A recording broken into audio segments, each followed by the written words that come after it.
Yo, how's it going, guys? It's Richard Unicorn Caller, and I hope you guys are having a wonderful day. Yes, Test Realm is currently online. That is right, you can download Test Realm, and if you are a paying member or have access to it, you can basically jump in Test Realm yourself. I am super excited. I've never even read these patch notes yet, or the fall updates notes, but I'm super excited to just delve right in. We're just going to keep scrolling. Also, in the update are new features to adventure parties, continue balance changes to PvP, exciting new beast moon rewards, and of course a selection of new beast forms. So again, I'm super excited. We're just going to jump right into it. The new world of Lemuria, a mysteriously entity has appeared to the wizard in the guise of the old one. Confused and lost, it knows only one thing for certain: it must find the world of Lemuria. The only problem: there is no such world. Or is there? The answer lies in the most forbidden chamber of the Arcanum. Investigate the lost fragments of history and uncover a forgotten crime so monumental it shook the spiral. Now, in the process, you'll discover a world of worlds, a mismatch of strange and familiar, overseen by the enigmatic, cute but cautious lemurs. In this place, bears never learned to fight, manders never learned to serve the water moles. Well, they actually learned a lot. This is pretty cool. So we got level 150 and new Lemuria themed shadow enhanced spells. So the character level cap has been raised to level 150.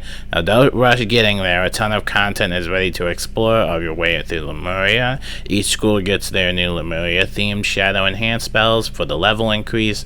They are granted by completing the Lemuria main quest line, starting with Say the Magic Words, and can be further improved by collecting spell mints that drop throughout their world. So again, with the spell mint part, with some of the shadow enhanced spells, you want even more spells for your school. One of the first locations you will want to visit as you level up your character is your school's professor. Every few levels, your professor will train you in a new school-specific spell, and coming in the second week of Test Realm. Now, some of the professors will have new PvP-related spells available. Okay, interesting. Okay. Now, additional school spells are obtainable from various trainers like Sabrina Greenstar and Mildred Farseer, who can be found around the spiral. Now, other sources may include the Crown Shop offerings and packs and bundles like the Grizzleheim Lore Pack or the Immortal Lores Pack, and of course, all those adventure quests may have several offers to offer you. Okay, several spells to offer you. Now, there's a lot more to go over in this update, so check it all below. Please note that this is test run. Some content may make an appearance on the live server at a later date. This includes the Crown Shop offers that are released through the weeks after the launch of the update. Alright. This is what I saw. I'll zoom in real quick. So this is basically a new type of quest journal improvement. Now, we've been on a number of different things to help make questing a little bit more enjoyable, and felt like taking a closer look on the quest UI. So here you can see there's kind of a miscellaneous tab, and then there's side quests, and then you can look at main quest and stuff like that. So they're kind of better organizing the quest tabs. So first, we created a number of quest tabs that correspond to different categories of quest. Second, we let you choose a world, which further filters out quests displayed on the tabs. Pretty cool. Then third, we let you mark non-mainline quests as hidden, which means that they can be seen in the hidden tab. And finally, for those who like the current way quests are handled in the journal, we made the first tab represent the way the quests are currently listed. Alright, that's pretty cool. We got adventure parties, more stuff. So we've made some significant improvements to adventure parties. You can now chat with the other online players in the adventure party by opening up the adventure party chat channel. Now, if someone is in an adventure party is being unfriendly, the owner of the adventure party can remove them. If someone is removed by the owner can invite them to join again. If an adventure party name has worn out its welcome, the adventure owner can now change it. The adventure owner can now designate another player as the owner. If the owner wants to leave the adventure party, they must designate another player as the owner. Now, your character can be less than level 30 and you can still join an adventure party if any other character on your account is at least a level 30. Hidden from friends now works for adventure parties too, and this is the sigil preference too. Now, if you are an adventure party, you can easily create a group with online players, and you can designate your type of sigil area. So we got slot 1, slot 2, slot 3, and slot 4.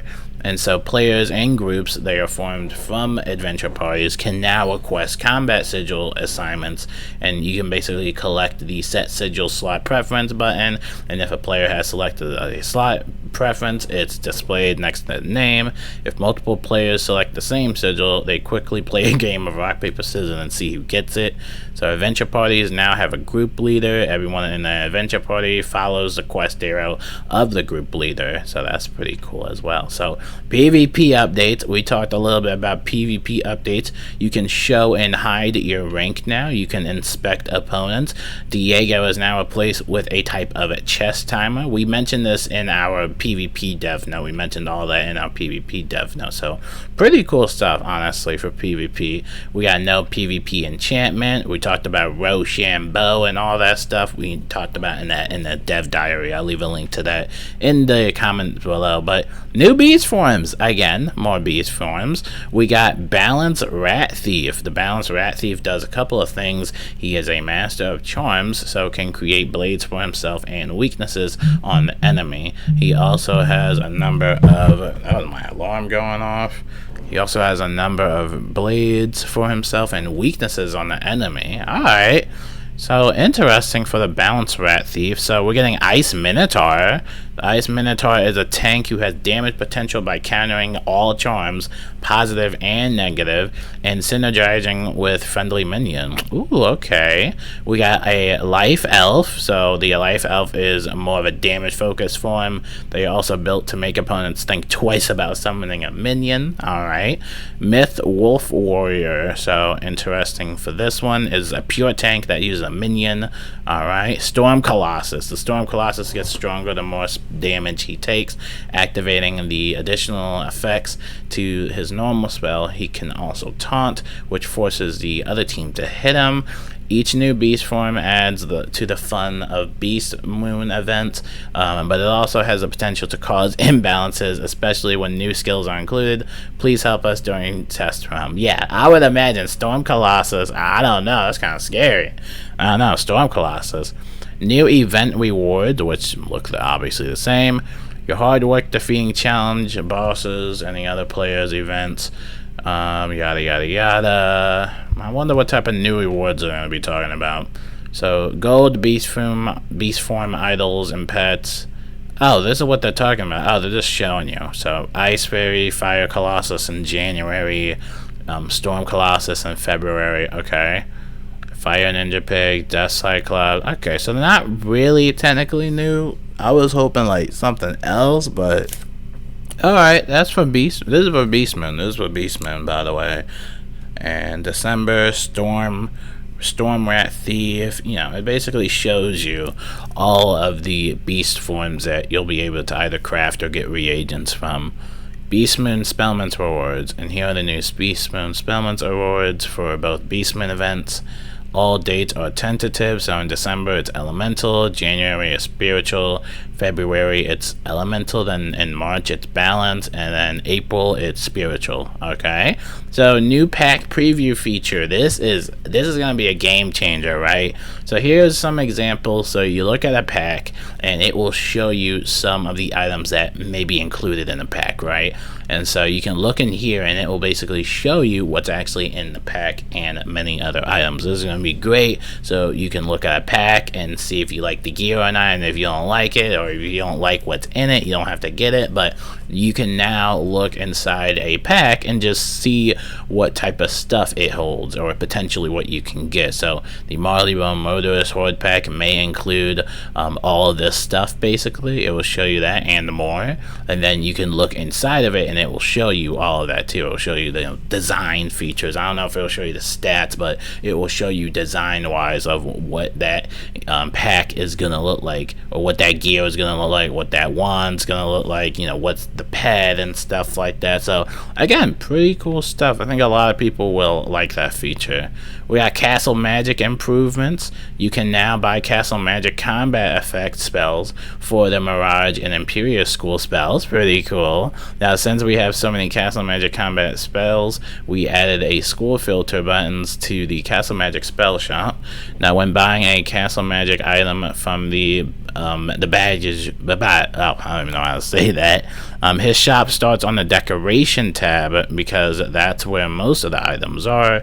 And then the Babbage Basset has a new Castle Magic item for sale, a Magic Sequence Reflector. This one's interesting. So the Magic Sequence Reflector is like a combination of a reflector and a counter. It can hold up to 8 spells and will cast them one by one each time it's activated. Now, you can use either the Activate Reflector or the Add One to Counter spell to make the first spell activate, and in advance to the next spell, you can use the subtract 1 from the counter spell to activate the first spell and go backwards to the last spell. The Magic Sequence Reflector wraps both forward and backwards, so if you have all 8 spells and advance past 8, it will go back to 1. Now, subtracting from 1, it goes to 8. See the Castle Magic helps home for more information. Sounds like a lot of math. Sounds like a lot of math. The Babbage Basset has 3 new action spells for sale: Move Faster 200 and Move Faster 300 set to normal speed. And you guys can check out all this stuff in the test realm notes. I know a lot of people really do like Castle Magic, so definitely check this out because this Magic Reflector sounds pretty interesting. So we got Miscellany. Players hidden from friends will no longer show in line in adventure parties. The Catch of the Day and Tournament Fish no longer include the Holiday Fish. Several spell cards which had blank descriptions now have them filled in. Various animation and UI adjustments, various performances, and stability fixes.